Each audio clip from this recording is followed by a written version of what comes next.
So if you're having this problem or it shows you allow Instagram to access your camera and microphone problem as you're trying to post a story or on your Instagram, so just watch this video until the end and let's get started. So all you have to do is open your phone settings, irrespective of the kind of phone that you're using.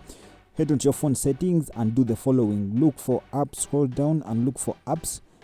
After looking for apps, that's apps, select apps and then tap on manage apps.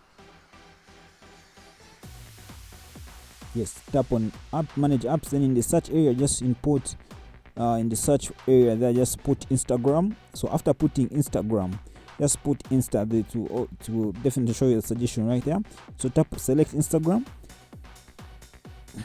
Select Instagram. Then after selecting Instagram, just look for permissions, app permissions. So make sure that you allow permissions. For example, for this case, you can see that's camera contact. So allow camera to access. Then make sure that is toggled on to allow, as well as microphone.